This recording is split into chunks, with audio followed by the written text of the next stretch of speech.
Well, I hope you're good at using the tools I talked about now, because in this part we want to go through the editing tools in Revit. So, if you have such shape in AutoCAD and you want to do the dividing of it, what things you need to do? Definitely first you will receive an offset from the exterior lines and then trim the extra parts. So now we want to learn these editing tools, but in Revit. All these tools can be found in the modify headline, that you can see the icons and you can see the shortcuts if you go and hold your mouse on it. The first tool I want to talk about is offset and its shortcut is OF. I click on it. The most important thing that offset has is the amount of it. For example, I want to offset 5 meters, that I write it here.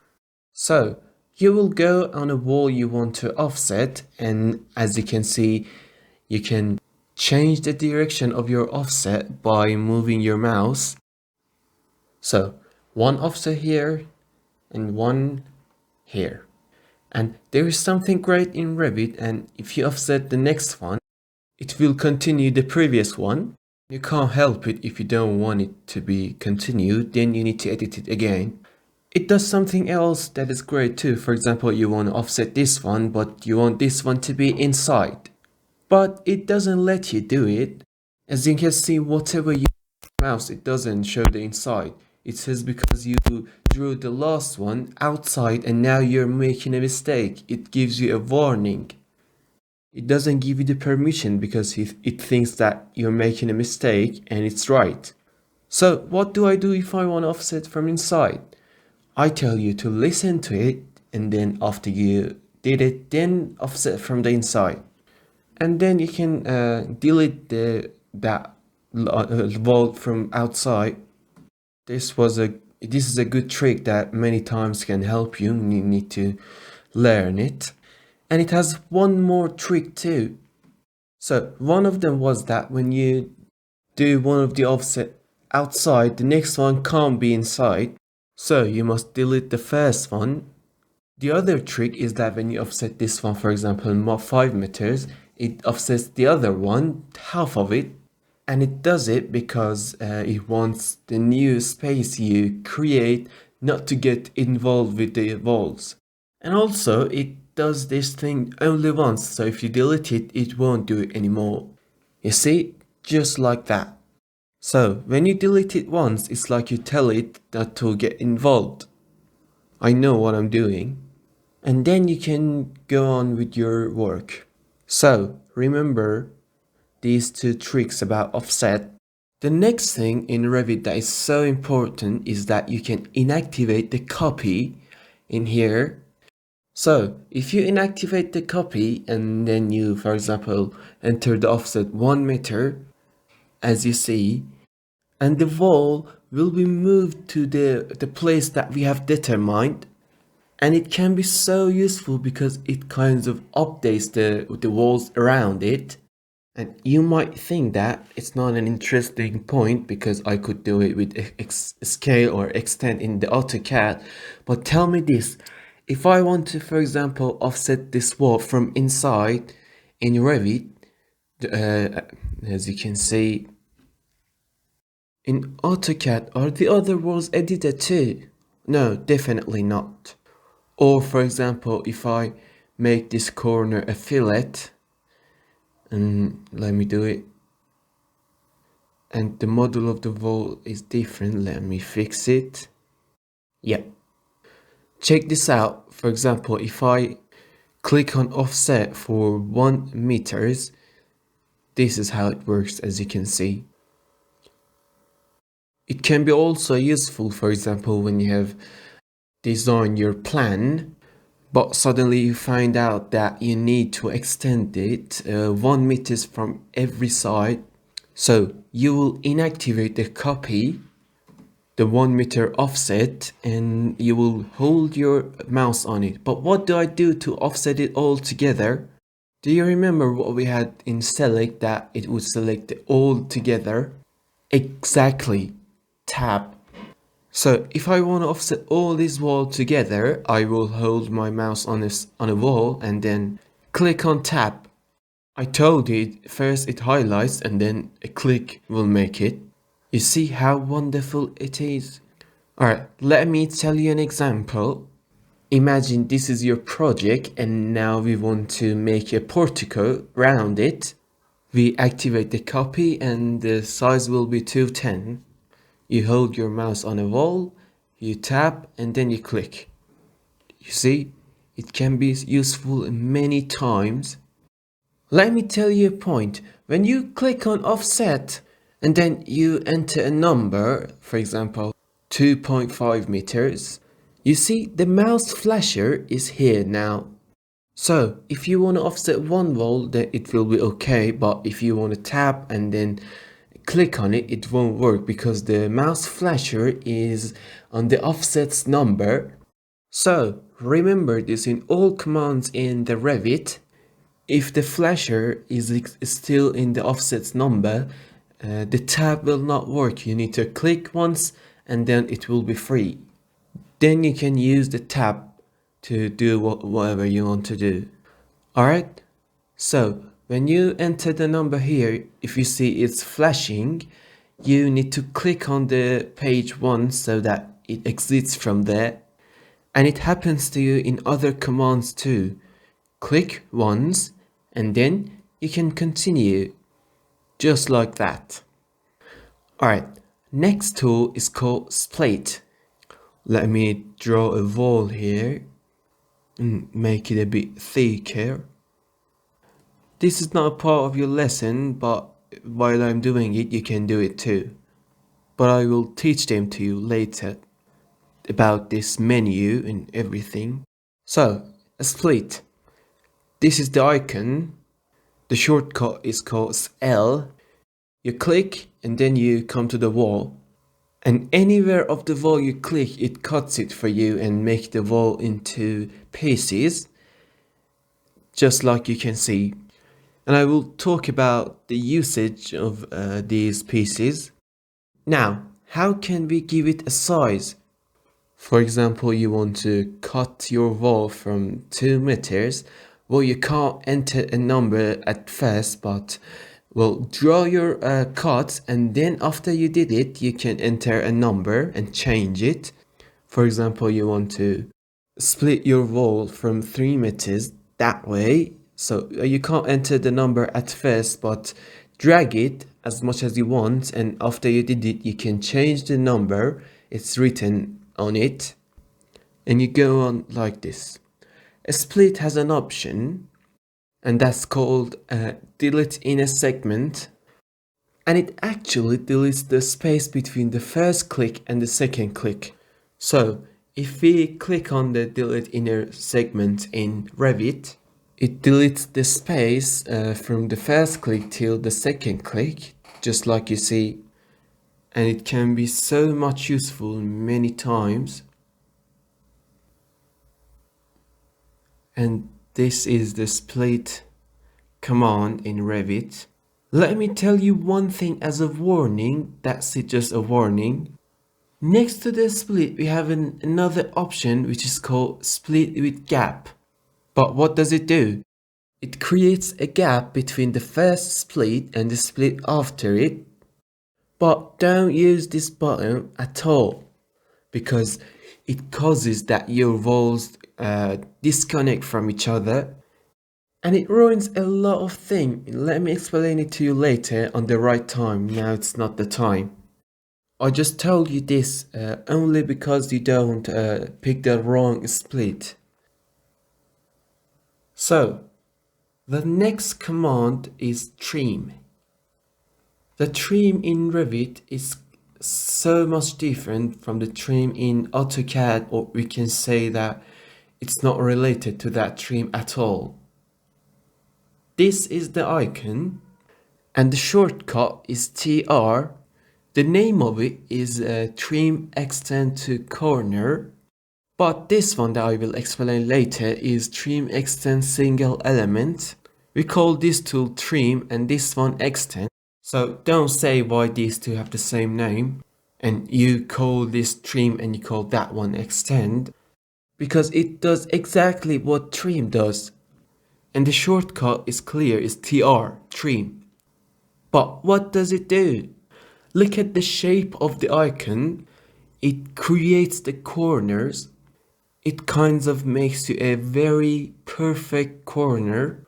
For example, we have these two. For example, these two. Whatever our shape is, it gives us a very perfect corner. So we click on trim and then one click on this wall and another click on this wall. One click on this wall, one click on this wall. It creates the corner.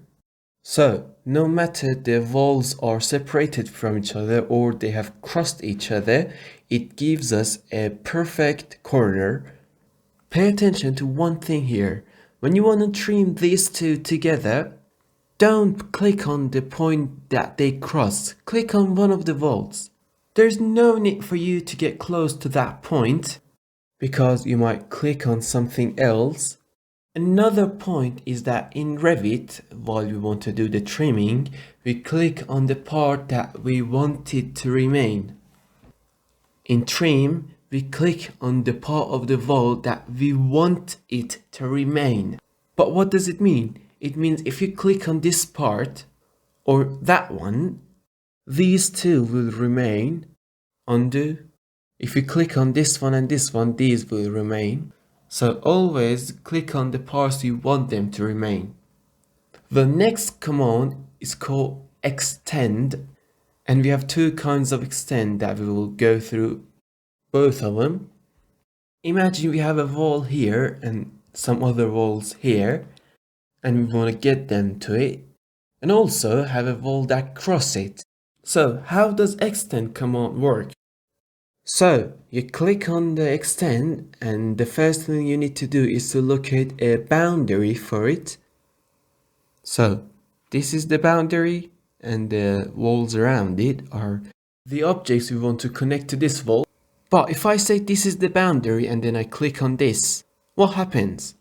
Guess. The part on the top will be deleted. And if I say, for example, this is the boundary and I click on here, what happens? The one up there will remain and that one will be deleted.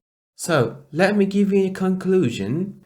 In extend, just like trim, we have to click on the part that we want it to remain. Let me tell you one more time. We click on the part that we need it to remain. So let me undo and then ask you some questions. When I say this is the boundary, which one it is? The one on the bottom, the one that is in the middle of it, or the one on the top? In AutoCAD, we just have a line, we call it the boundary. But here we have a wall, and the wall has 3 lines. The answer is that it's not different. Do you remember that when we connected these walls to the main wall, they would go into each other, and no matter it was from here or from the middle part of it or from the outside. So when you're choosing a boundary, it's not important at all that your boundary is this one or the one in the middle or the exterior one. So don't worry about this. Alright. Now let's go for the next tool. Another model of extend is called multiple, and when you choose this multiple extend, you locate the boundary once and then you can say this one and this one. Yeah, let me undo. You can say this is the boundary, this and this. Instead of doing this all one by one, you can get it all done all together, and definitely it will make your work faster. So that's the extend command. The next command we want to talk about is align, and it's so useful. But what does it do? Just like it's clear from the name, it aligns two walls or it creates a balance between them, no matter they have angles to each other. So I choose the align and I will say that this is the base wall. Behind this wall, it's really important which one you click on. So I want to align behind this wall to that one, right? Let me say again, I will locate this wall as the base wall and I will align that wall to it. And you can see a lock there, don't do anything to that. But if you want to know, if you click on it, the direction of these two walls will be locked. So if I drag this one down, that one will come with it, but don't do anything about that. For example, I want to align this wall to the previous design we had. So I choose align and this one and the one from inside. And then they are aligned and it's different. For example, you see this one is not straight. I want to make it straight. So I choose this as our base and I want to align this wall despite the fact that it's angled. For example, look at this one. I choose the base and then the wall I want to align. Our base and then align. You see, it's so useful, the aligning. We also have the multiple option in this part. Let me undo. So when you click on this, you see this multiple alignment here. You can choose the main direction, the base only once, and then you will click on the objects you want to align. For example, look at this one. I come to multiple alignment and I choose the base and then I will align any wall I want. But if I hadn't clicked on the multiple alignment, then I should have chosen base and then the object and again the base and again the object. But when we activate the multiple, we have to choose the base only once. So our next command is move. Move does two things for us. That's right, that the name is so simple, but the usages are a lot and it does a lot of things for us. The first thing is this. You see, for example, if you choose this wall and then click on move here, and its shortcut is MV. So if you click on move and say, for example, move this from here to here, 9 meters, what did it do? Did it move? No, it dragged it. It stretched it. For example, here, it doesn't move the shape. It stretches it. Even look at this one. This one here, we choose it and then we click on move and that's what it happens. So it means that when it moves an object, it stretches all the objects that are connected to it. And actually it's the same stretch that we have in AutoCAD.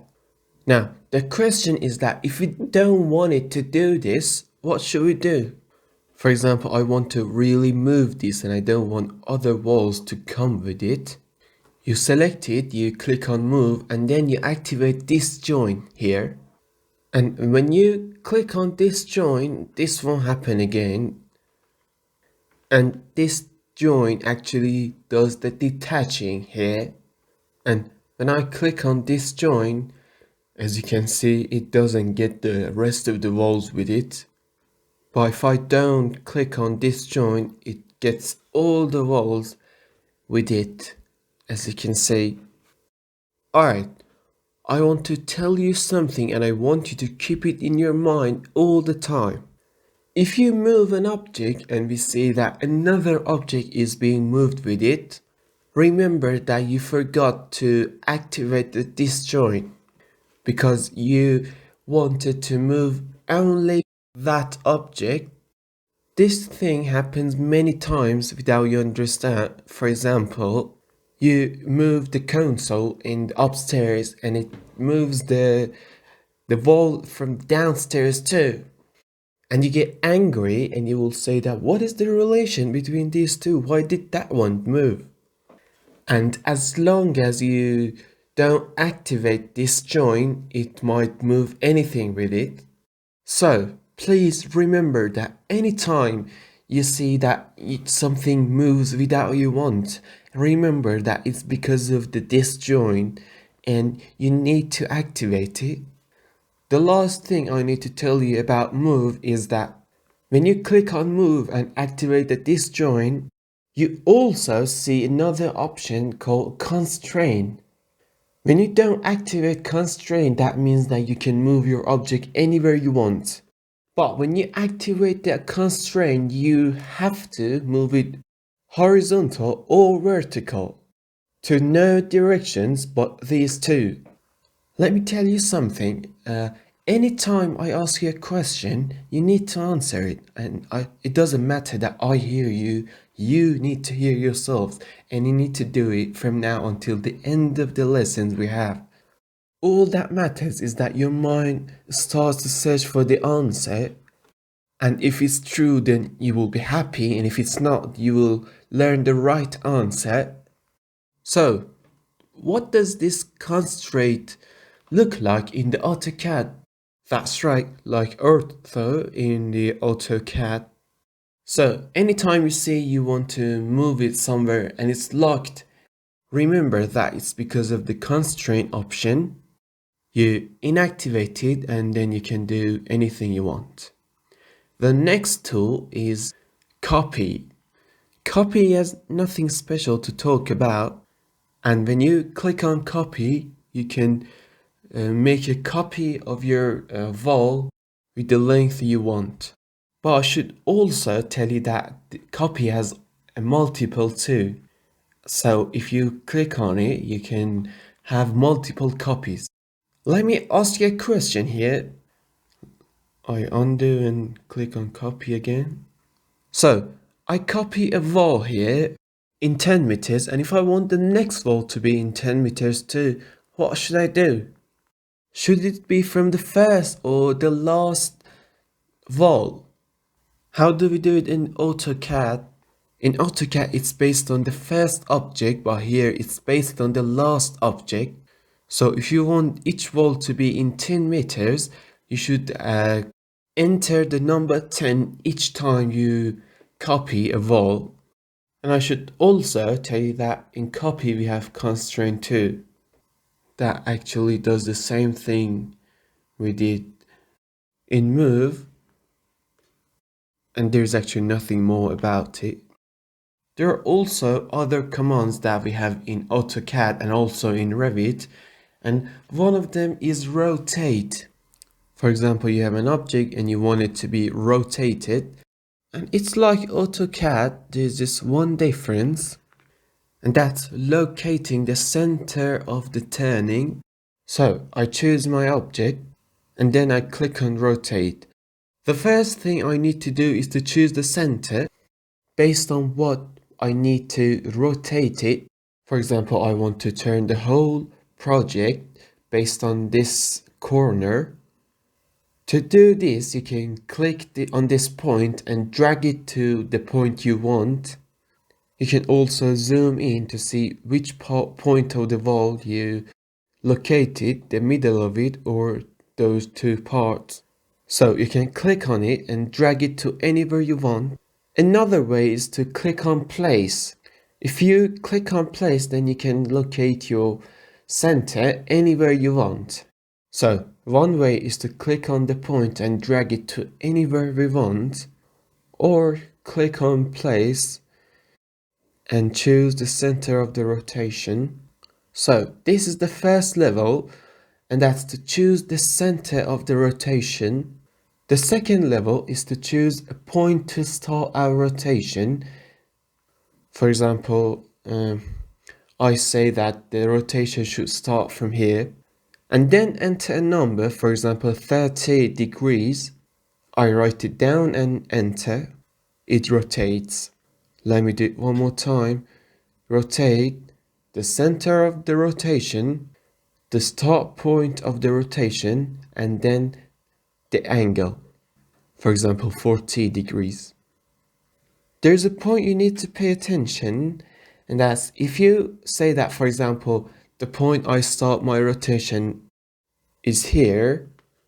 If you get your mouse this way, it gets the angle to this direction, and you can also get the angle to another direction. That means you don't need to enter a negative number.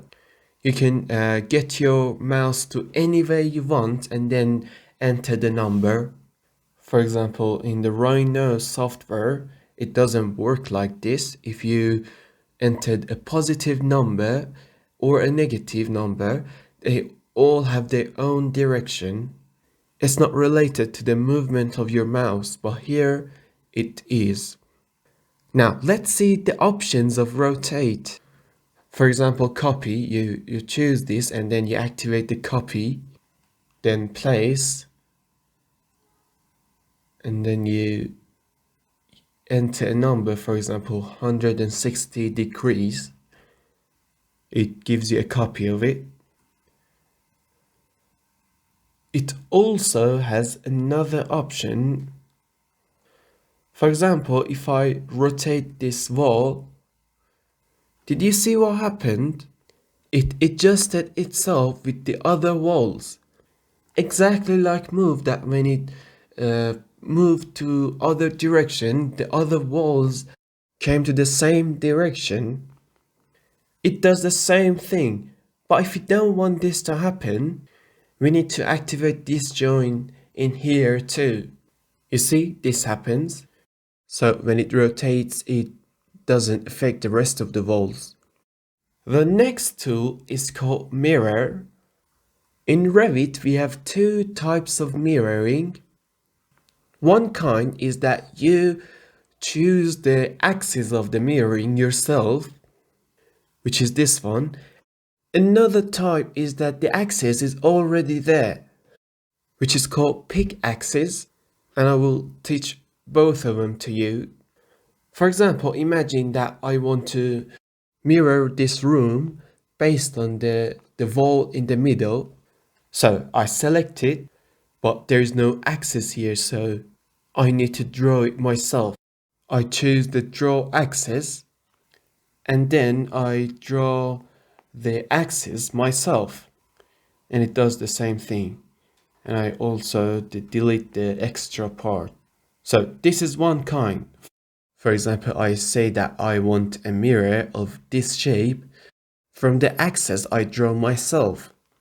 There's no axis, so I locate it myself. And if you don't want a copy of it, and you want it a mirror of it from itself, then you inactivate the copy and that happens. What is another type? And that's there's already an axis there. For example, let me continue these. For example, I want to have a mirror of this room, this side of the wall. So this wall is my axis. I choose these and then I will click on pick axis and then I will locate this wall as the axis, and this happens. So if there's already an axis there, we use this option. Also remember that the objects that are inclined, like arcs, cannot be the axis. For example, let me draw an arc here. As you can see, I can't say that I want to have a mirror of these, for example, based on this arc. It doesn't make any sense either. The axis always needs to be in a straight line. So in this way we can use any mirror we want. Next tool is called scale. Well, I should say that scale is not used much in Revit because, for example, if you have a window in your project or, for example, a door, when you choose these, then your scale will be inactivated. For example, the window can never be scaled. So I want you to change your mind about Revit from right now. See, it's not like Rhino and Max and other softwares. It cannot make the object small or big. All these objects have a parameter. We cannot just make it smaller or bigger. They're just walls that have this feature. And in the middle of our work, we can't use this because we have a window, we have a door. So always remember that, for example, you have drawn a project, you have a design, and you suddenly find out that it's too big and you want to make it smaller, but you can't do it. You need to edit each object separated. But imagine that we don't have these doors and windows. We've just started and now we want to scale these walls. Well, at first you choose the walls and then click on scale from here, and then you will activate the numerical option, and then for example we will enter 0.5. So we enter 0.5 and then we should point out that from what base you want to scale. You see, for example, I say that the base can be this corner. I click on it and my project will be half based on that point. But can you say what remained the same and did not change? That's right, the thickness of the walls. But why did that happen? It's because the thickness of the walls have parameters too. The objects that have parameters cannot be scaled, but the walls can be scaled. So let's do it one more time. I choose the object first, then I click on scale, inactivate the numerical, enter the number, then I will locate the base point and I click, and it will be scaled based on that point. There's also another way, and that's you say that I just know that from here to here should be 25 meters. I don't care how much it is now, I just know how much it should be. Do you know what we called it in AutoCAD? That's right, scale reference. So I choose these first. I will click on scale and this time it will be on graphical mode. The first level is to click on the 2 points of the wall that I want to have a specific size for it. For example, I said this wall and I click on 2 points. The second level is to enter the size. How much it's going to be? 25 meters. Enter. No matter how much it was, now it's 25 meters. One more time. For example, they tell us that this wall from here to here should be 8 meters. We choose it, click on scale, and then activate graphical. And then we click on 2 points of the wall we want. We say from here to here, no matter how much it is, it should be 8 meters. This is called scale reference, but in Revit it's called graphical scale. I should also remind you again that in scale, the thickness doesn't change and it stays constant, just like you knew.